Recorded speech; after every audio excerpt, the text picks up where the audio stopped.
વાત હવે પ્રાઇમ 9 તમને સ્પર્શતા તમામ સમાચારોની છે અમને ફિકર, અને એટલે જ હું આપના માટે લઈને આવ્યો છું પ્રાઇમ 9 વિથ જીગર.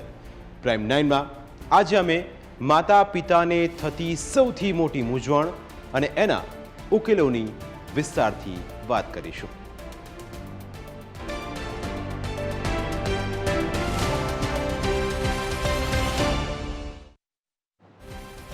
इतनी जल्दी क्यों स्कूल चले हम?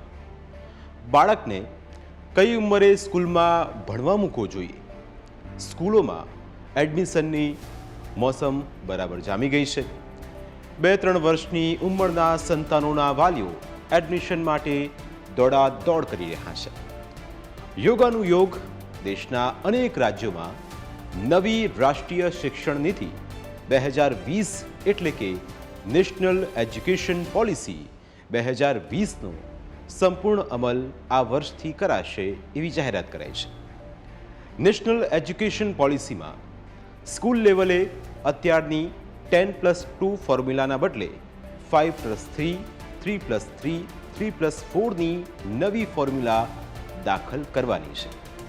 હવે શું છે નવી એજ્યુકેશન પોલિસી એ સૌથી પહેલાં સમજો. 2.5 વર્ષની ઉંમરે નર્સરીમાં એડમિશન માટે ગુજરાતમાં NEPનો સંપૂર્ણ અમલ 2030 સુધીમાં કરવાનો છે.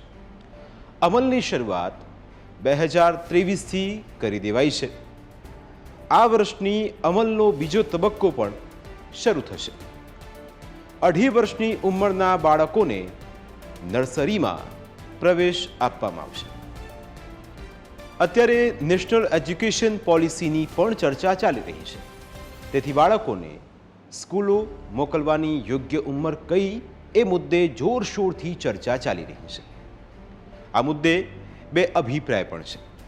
કયા છે અભિપ્રાય એ પણ સૌથી પહેલાં જોઈએ. સૌથી મુશ્કેલ છે આ પરીક્ષા. પહેલો અભિપ્રાય જુઓ કે બાળકોનું બાળપણ ન છીનવી લેવું જોઈએ તેવો એક અભિપ્રાય છે. પહેલા અભિપ્રાયમાં બીજું કારણ એ છે કે બાળકોનો કુદરતી વિકાસ થવા દેવો જોઈએ. નાની વયે તેમના પર ભણતરનો બોજ ન નાખવો જોઈએ. બાળકને 5 વર્ષની વયે ભણવા મૂકવું જોઈએ. ભણતર પહેલાં બાળપણને માણવા દેવું જોઈએ. બાળકોને નર્સરીમાં મૂકતા મા બાપની ટીકા પણ કરવામાં આવી છે. નાની વયે બાળકોને સ્કૂલમાં મોકલવા પર એ અત્યાચાર સમાન છે તેવો એક અભિપ્રાય છે. હવે બીજો અભિપ્રાય શું કહે છે એ પણ જુઓ. બીજા અભિપ્રાયના કારણો એ છે કે નાની ઉંમરે બાળકને સ્કૂલમાં ભણવું મૂકવું જોઈએ. આ બીજો અભિપ્રાય છે. માનવું એવું છે કે બાળકનો પાયો મજબૂત થાય. વિશ્વમાં સ્પર્ધા વધતી જાય છે એટલે બાળક ક્યાંય પાછું ન પડે તેના માટે બાળકને જલ્દી અભ્યાસ અર્થે જોડવું જોઈએ. ભારતીય બાળકોને સક્ષમ બનાવવા નાની ઉંમરથી સ્કૂલમાં મૂકવા જોઈએ આવો એક બીજો અભિપ્રાય છે. બાળકને નાની ઉંમરથી સ્કૂલમાં મુકાય તો શિક્ષણમાં તેને વધારે રસ પડે છે, રુચિ વધે છે. આખરે ડ્રોપ આઉટ રેશિયો પણ ઘટી શકે છે. એટલે કે એડમિશનને લઈને અને નવી એજ્યુકેશન પોલિસીને લઈને 2 અભિપ્રાય સૌથી પહેલાં અમે આપને દર્શાવ્યા અને આખી શિક્ષણ નીતિ શું છે એના પર પોઈન્ટર સમજાવ્યા. હવે વાસ્તવમાં કહેવાતા શિક્ષણ શાસ્ત્રીઓ અને મનોચિકિત્સકો બાળકોને નાની વયે ભણવા મોકલવા જે મા બાપ પર સલાહનો એવો મારો ચલાવે છે કે બહુ મોટો અપરાધ કર્યો હોય એવી લાગણી મા બાપને થવા લાગે છે. મા બાપને ગિલ્ટ ફીલ થાય. PM મોદીની સરકારે નવી રાષ્ટ્રીય શિક્ષણ નીતિને મંજૂરી આપી છે, જેમાં આ બાબતોને અવગણીને નવું ફોર્મેટ મૂકવામાં આવશે. કેવા ફેરફારો આવશે એ પણ જુઓ. 10+2 ફોર્મેટ એ સૌથી પહેલાં તો ભૂતકાળ બની જશે. 1968માં ઇન્દિરા ગાંધીના શાસનમાં 10+2ની શિક્ષણ પદ્ધતિ અમલમાં આવી હતી.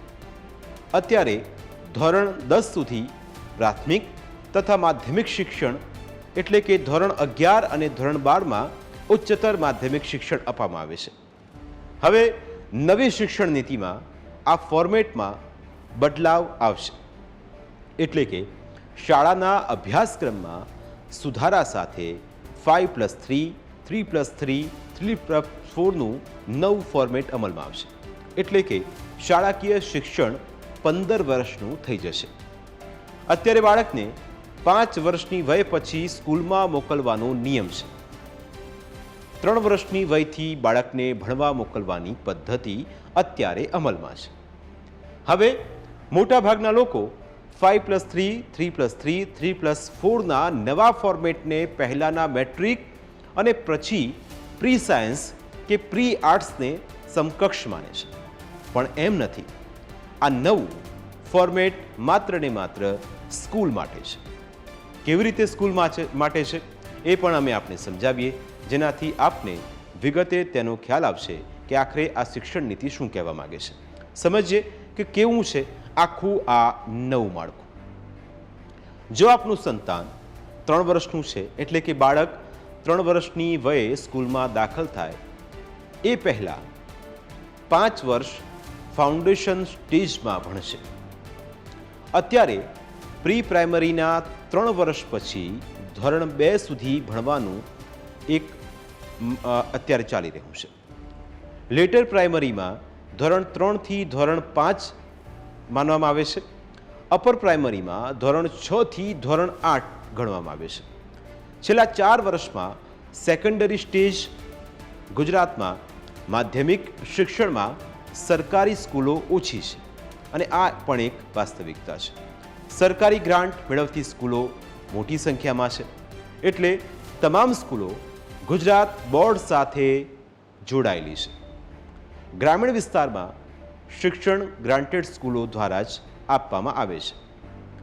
ગુજરાતમાં આજે મોટાભાગના વિદ્યાર્થીઓ ગુજરાત સરકારના સ્થાનિક બોર્ડ સાથે સંકળાયેલી સ્કૂલોમાં જ શિક્ષણ લે છે.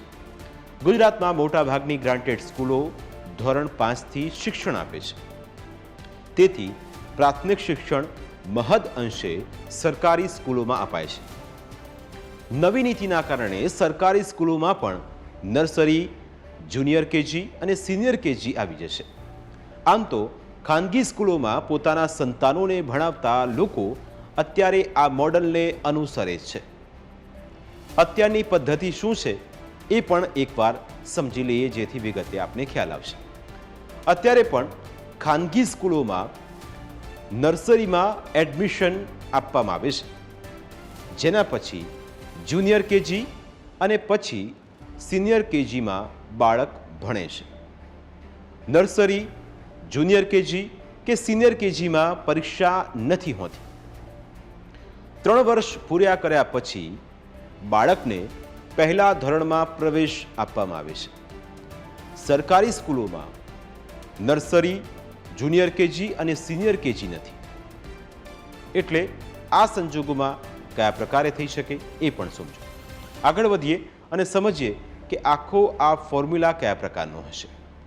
તમને એ પણ સમજાવીશું કે આખરે આ વિચાર ઓછા જે ભણતરના ભારનો જે વિચાર હતો કે ભણતરનો ભાર ન હોવો જોઈએ, એ વિચાર સૌથી પહેલાં કોને આવ્યો હતો અને શું આ નવી એજ્યુકેશન પોલિસી છે એ આપના સંતાનો માટે યોગ્ય છે, એના વિશે પણ કરીશું વાત એક નાનકડા બ્રેક બાદ.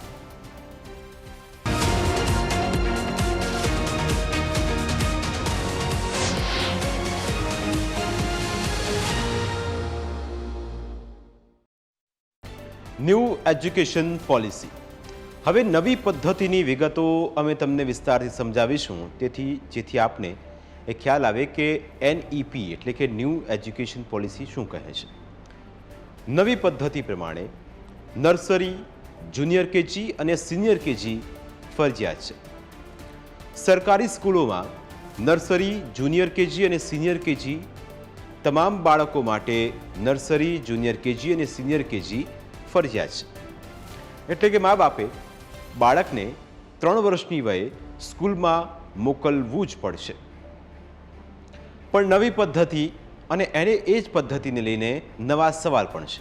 સવાલ એ છે કે આ ઉંમરે બાળકને સ્કૂલમાં મોકલવું યોગ્ય છે ખરા?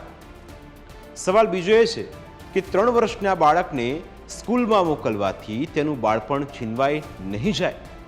ત્રીજો સવાલ એ છે કે બાળક બોજા હેઠળ નહીં દબાઈ જાય? ચોથો સવાલ એ કે બાળકનો કુદરતી વિકાસ નહીં રૂંધાય? આ સવાલ સતત એક નવી પદ્ધતિ સામે ઊભા થઈ રહ્યા છે. સરકારે તો નિર્ણય લઈ લીધો છે. મોટાભાગના શિક્ષણ શાસ્ત્રીઓ માને છે કે બાળકને 3 વર્ષની ઉંમરે સ્કૂલમાં મોકલવામાં કશું જ ખોટું નથી. તેથી એના વિશે ચર્ચા કરવાનો મતલબ ઊભો થતો નથી. આ ચર્ચા બાળકને સ્કૂલમાં મોકલવાની ઉંમર વિશે નહીં, પણ સ્કૂલોમાં શું ભણાવાય છે કે શીખવવામાં આવે છે એના વિશે થવી જોઈએ. બાળક નર્સરી, જુનિયર કેજી અને સિનિયર કેજીમાં જાય, બીજા બાળકો સાથે ભળે, તેના કારણે તેનો માનસિક વિકાસ થશે જ. આ સંજોગોમાં ચિંતા, બાળકનું બાળપણ ન રોડાઈ જાય એવો અભ્યાસક્રમ કઈ રીતે બનાવવો તેની કરવાની જરૂર છે. શિક્ષણ શાસ્ત્રીઓ આ માટે પ્રોફેસર યશપાલ મોડલને અનુસરવાની ભલામણ પણ કરી રહ્યા છે. સૌથી પહેલાં આપણે સમજાવીશું કે કોણ હતા પ્રોફેસર યશપાલ. પ્રોફેસર યશપાલ વિજ્ઞાની હતા. કોસ્મિક રેના સંશોધનની અને આ સંશોધનથી તેમણે કારકિર્દી શરૂ કરી હતી. શિક્ષણના ક્ષેત્રમાં તેમણે ઝંપલાવી અને શૈક્ષણિક ક્ષેત્રે જોરદાર ક્રાંતિ કરી. આજે ભાર વિનાના ભણતરની અને સ્માર્ટ ક્લાસરૂમની વાતો યશપાલે 2.5 દાયકા પહેલાં વહેતી મૂકી હતી. તેમનો આ વિચાર એટલે કે યશપાલનો આ વિચાર 1970ના દાયકામાં જ ક્રાંતિકારી વિચાર તેમણે આપ્યો હતો. સાયન્સ અને ટેકનોલોજીનો ઉપયોગ પર તેમણે ભાર મૂક્યો હતો. સ્કૂલોમાં પુસ્તકો બંધ કરવાનો વિચાર પણ યશપાલે જ આપ્યો હતો. એટલે કેટલીક સ્કૂલો અત્યારે નો ટ્યુશન, નો સ્કૂલ બેગ અને નો બુક્સનો એક કોન્સેપ્ટ લઈને આવે છે. એટલે એના આધારે એ ખ્યાલ આવે કે આ વિચાર તો યશપાલે વર્ષો પહેલાં, દાયકાઓ પહેલાં આપ્યો હતો. આ વિચાર સૌને હાસ્યાસ્પદ લાગ્યો હતો. દૂરદર્શન ક્વોલિટી કાર્યક્રમ બતાવતું અને દૂરદર્શન પર યશપાલ ટ્રેનિંગ પોઈન્ટ કાર્યક્રમ આપતા. દૂરદર્શનનો ઉપયોગ કરીને બાળકોને ઘર બેઠા ભણાવવાનો ક્રાંતિકારી વિચાર પણ તેમણે જ આપ્યો હતો. અત્યારે સ્માર્ટ ક્લાસનો કન્સેપ્ટ, જેના મૂળમાં પ્રોફેસર યશપાલ છે. યશપાલે પુસ્તક વિના શિક્ષણ આપવાના કાર્યક્રમને ઝુંબેશ બનાવી હતી. બાળકોને પુસ્તકીય જ્ઞાન આપવાના બદલે શૈક્ષણિક મોડેલો બનાવીને સમજાવાય તેવું તેમનું કહેવું હતું. બાળકોને શૈક્ષણિક મોડેલ બનાવવા પ્રોત્સાહિત કરાય એ વિચાર પણ યશપાલનો જ હતો. શિક્ષણ શાસ્ત્રીઓના મતે આ મોડેલના આધારે બાળકોને ભણાવવા જોઈએ. ભૂતપૂર્વ પીએમ નરસિંહ રાવે પ્રોફેસર યશપાલને નેશનલ એડવાઇઝરી કમિટીના ચેરમેન બનાવીને બાળકો પરથી ભણતરનો ભાર કઈ રીતે ઘટાડવો તેનો રિપોર્ટ તૈયાર કરવા કહ્યું હતું. યશપાલનો રિપોર્ટ ભારતીય શિક્ષણમાં ઐતિહાસિક દસ્તાવેજ બનવામાં આવે છે, જેનો થોડો ઘણો અમલ કરાય છે. આ રિપોર્ટમાં તેમણે જે પગલાં સૂચવ્યા એનો સંપૂર્ણ અમલ કરાય તો દેશનું શિક્ષણ બિલકુલ બદલાઈ જાય.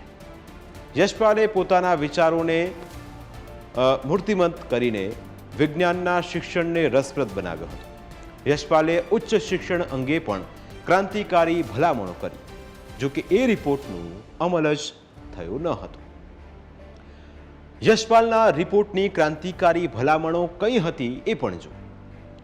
બાળકોમાં ઉત્સુકતા પેદા થાય એના પર ભાર મૂકવો જોઈએ તેવું યશપાલનું કહેવું હતું. મોડલ, વાર્તા, કાર્ટૂન અને એનિમેશન દ્વારા ભણાવવાની ભલામણ પણ તેમણે કરી હતી. બાળકો સિનિયર કેજી સુધી રમતા રમતા ભણે તેવો વિચાર પણ તેમનો જ હતો. ફળ, ફૂલ, વૃક્ષો સહિતની ચીજો તેમના મૂળ સ્વરૂપમાં બાળકોને અપાય તેવો વિચાર પણ તેમણે આપ્યો હતો. એના વિશે વાસ્તવિક રીતે બાળકો જાણે એવો વિચાર પણ યશપાલનો જ હતો. આ વિચારોના આધારે અભ્યાસક્રમ બનાવાય તો બાળકોને 3 વર્ષની વયે સ્કૂલમાં જવામાં પણ આનંદ આવશે, તેમનું બાળપણ નહીં છીનવાય. આપણે ત્યાં ભણતર ભારરૂપ લાગે છે એનું કારણ વધારે પડતું પુસ્તકિયું જ્ઞાન છે. અત્યારે સ્કૂલમાં ભણતા બાળકો ટોપર્સ બનવાની લાયમાં પોપટની જેમ પટ્ટી પઢીને વધારેમાં વધારે માર્ક્સ લાવવા મથ્યા કરે છે. આના બદલે આપના સંતાનોને, દીકરા કે દીકરીને કોઈ પણ વિષયમાં સમજણ પડે અને છોકરા એ વિષયને પચાવીને આગળ વધે એ પ્રકારના શિક્ષણ પર ધ્યાન કેન્દ્રિત કરવાની જરૂર છે. અત્યારે બીબાઢાળ રીતે છોકરા આખું વર્ષ થોથા ભણ્યા કરે અને વર્ષના અંતે પરીક્ષા લેવાય એવી પદ્ધતિથી શિક્ષણ અપાય છે. તેના બદલે આખા વર્ષ દરમિયાન છોકરા શું શીખ્યા એનું મૂલ્યાંકન થાય એ પ્રકારની શિક્ષણ પદ્ધતિ લાવવાની જરૂરિયાત છે. અત્યારે પુસ્તકીય જ્ઞાનના કારણે બાળકોને નાની ઉંમરથી જ સાચું શિક્ષણ મેળવવાના બદલે વધારે માર્ક્સ મળે એવા શિક્ષણમાં રસ પડે છે. બાળક કેટલા માર્ક્સ લાવે છે એના આધારે એ હોશિયાર છે કે નહીં એ નક્કી થાય છે. માર્ક્સના આધારે મૂલ્યાંકન મૂર્ખામી છે, કેમ કે વાસ્તવિક જીવનમાં માર્ક્સ બહુ કામના નથી હોતા. કામ અને વિષયનું જ્ઞાન વધારે કામનું છે. મોદી સરકારે નવી શિક્ષણ નીતિ જાહેર કરી ત્યારે પીએમ મોદીએ કહ્યું હતું કે આ નવી શિક્ષણ નીતિ વિદ્યાર્થીઓના મગજ પરથી માર્કશીટનું દબાણ દૂર કરશે, કેમ કે માર્કશીટ વિદ્યાર્થીઓ માટે પ્રેશર શીટ અને પરિવાર માટે પ્રતિષ્ઠાનો પ્રશ્ન બની ગઈ છે. પીએમ મોદીએ ક્લાસરૂમને દિવાલોની વચ્ચે કેદ નહીં કરવાની વાત કરીને માતૃભાષામાં શિક્ષણની જરૂરિયાત પર પણ ભાર મૂક્યો હતો. તેમણે શિક્ષણ માટે 5Cનો એક મંત્ર આપ્યો હતો. પ્રધાનમંત્રી નરેન્દ્ર મોદીનો 5Cનો આ મંત્ર શું છે એ પણ સમજો. પહેલો મંત્ર હતો ક્રિટિકલ થિંકિંગ, એટલે કે વિચારવાની ક્ષમતાને ખૂબ વધારવું જોઈએ. ક્રિએટિવિટી, બીજો મંત્ર એ હતો કે ક્રિએટિવિટી એવું વિચારવું કે જેનાથી તમારી ક્રિએટિવિટી વધે, તમારા કાર્યક્ષમતા વધે અને અલગ અલગ ક્રિએટિવ વિચાર આવે જેથી કંઈક નવું કરવાની પ્રેરણા મળે. કોલેબોરેશન, એકબીજા સાથે કનેક્ટેડ કઈ રીતે વસ્તુઓને કરવી. ક્યુરિયોસિટી, એટલે કંઈક નવું જાણવાની ઉત્કંઠના, કંઈક નવું જાણવાનો વિચાર, કંઈક નવું જાણવાનો શોખ, આ બધી વસ્તુ. આ ઉપરાંત કમ્યુનિકેશનનો મંત્ર પણ તેમણે આપ્યો હતો, જેથી એકબીજા સાથે વાર્તાલાપ થાય અને એ વાર્તાલાપમાંથી શિક્ષણની નહીં પણ એક સામાન્ય ચર્ચા થાય, જેનાથી આપને એ ખબર પડે કે વાર્તાલાપથી કયા પ્રકારના નવા વિચારો આવે છે, કવા નવા આઈડિયાઝ આવે છે, કેવી રીતે ક્રિએટિવિટી વધે છે. એ કોન્સેપ્ટ સાથે પીએમ મોદીએ આ 5Cના મંત્ર આપ્યા હતા.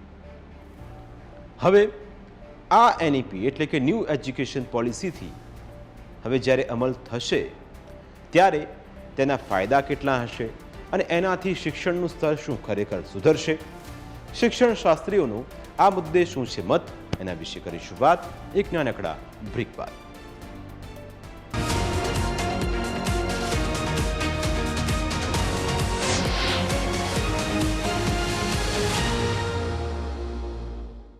પાંચ કૌશલ્ય કેળવવા પડશે, એટલે કે વિદ્યાર્થીઓએ આ ગુણોને આત્મસાત કરીને તેના આધારે આગળ વધવું પડશે. આપણી ખરી જરૂરિયાત શિક્ષણને વધારે વાસ્તવવાદી અને ટેકનોલોજી આધારિત બનાવવાની છે. શિક્ષણની પદ્ધતિમાં ફેરફાર કરીને બાળકોના સમજ કેળવવાની જરૂર છે. આપણે ત્યાં વર્ષોથી ભાર વિનાનું ભણતર સહિતના સૂત્રો રમ્યા જ કરે છે. બાળકો પર બોજ ન આવે અને બાળકો માર્ક્સ મેળવવાની હોડમાં ન લાગે એવું શિક્ષણ આપવાની વાતો બધા કરે છે. નરેન્દ્ર મોદી મુખ્યમંત્રી હતા ત્યારે ગુજરાતમાં તેમણે બોર્ડમાં ટોપર્સની પ્રથા નાબૂદ કરી હતી, જેથી બીજા છોકરાઓને લઘુતા ગ્રંથિથી ન પીડાય. બોર્ડની પરીક્ષામાં પર્સન્ટેજ જાહેર કરવાના બદલે પર્સન્ટાઇલ આપવાની પદ્ધતિ પણ તેમણે શરૂ કરાવી, જેથી કોઈને ઓછા માર્ક્સ આવ્યા હોય તો તેની બહાર ખબર ન પડે અને તેણે શરમજનક સ્થિતિમાં ન મુકાવવું પડે. અલબત્ત આ બધામાં પણ પરીક્ષા તો કેન્દ્ર સ્થાને જ છે. પરીક્ષામાં માર્ક્સ પણ અપાય છે. હવે માર્ક્સ અને મેરિટ વચ્ચેનો તફાવત શું છે? અત્યારે માર્ક્સ વિના મેરિટ શક્ય નથી અને મેરિટ વિના ઉચ્ચ અભ્યાસક્રમોમાં પ્રવેશની વ્યવસ્થા નથી. પ્રેક્ટિકલ નોલેજને વધારે મહત્ત્વ આપવું જોઈએ. બાળકો માટે યોગ્ય અભ્યાસક્રમ બનાવવો જેથી નાની ઉંમરથી શિક્ષણમાં તે રસ લે. આખરે કિશોરાવસ્થા સુધીમાં રોજગારી મળે એવા શિક્ષણમાં રસ વધે. આવું મોડલ તો જવાહરલાલ નહેરુના સમયથી તૈયાર જ હતું. નહેરુએ નવા વિચારો માટે મોટી સંસ્થાઓ ઊભી કરી. એનો અમલ કરી શકાય એવું પ્રાયોગિક જ્ઞાન આપવા નાની સંસ્થાઓ બનાવી. ઉદાહરણ તરીકે ટેકનોક્રેટ અને એન્જિનિયર પેદા કરવા માટે આઈઆઈટી ટેકનોક્રેટના વિચારોને અમલમાં મૂકવા સ્કિલ્ડ પર્સન ઊભા કરવા આઈટીઆઈ તેમણે બનાવી હતી. ભારત કૃષિલક્ષી દેશ છે તો કૃષિના જ્ઞાન માટે કૃષિ યુનિવર્સિટીઓ બને એ પ્રમાણે નવી સુધરેલી ખેતી કરી શકે એ માટે ઉત્તર બુનિયાદી સ્કૂલો બનાવાઈ. એ જમાનામાં અભ્યાસક્રમોને અનુરૂપ આ રીતનું માળખું હતું. પીએમ મોદી સત્તામાં આવ્યા પછી સ્કિલ ઇન્ડિયા અને મેક ઇન ઇન્ડિયા જેવા મોટા મોટા અભિયાન શરૂ કર્યા. તેના કારણે લાગે છે કે પીએમ મોદી હવે ટેકનોલોજી આધારિત શિક્ષણ તરફ દેશને વાળશે. નવી શિક્ષણ નીતિમાં બાળકોને નાનપણથી જ આ પ્રકારનું શિક્ષણ અપાય એવો અભ્યાસક્રમ બને એ પણ જરૂરી છે. ભારતમાં નાના બાળકોની બુદ્ધિમત્તા વધારે છે એવું સૌ કોઈ સ્વીકારે છે. દુનિયાભરની આઈટી અને ટેકનોલોજીની કંપનીઓમાં ભારતીયો જ વધારે છે. તેથી આ વાત સાબિત પણ છે. પણ આપણી પાસે એવી શિક્ષણ પદ્ધતિ નથી કે જેના કારણે બાળકોની બુદ્ધિને ધાર મળે. શું છે શિક્ષણ નીતિ એ આપણે સમજાવી દઈએ. આપણે શિક્ષણ પદ્ધતિ બીબાઢાળ છે અને છોકરાઓ કોઈ પણ વિષયની સમજ કેળવાતી નથી. બાળકોને કંટાળાજનક લાગે એવું શિક્ષણ પણ ક્યારેક પીરસાય છે. માતા પિતાને પણ બાળકને ભણાવવામાં રસ પડતો નથી.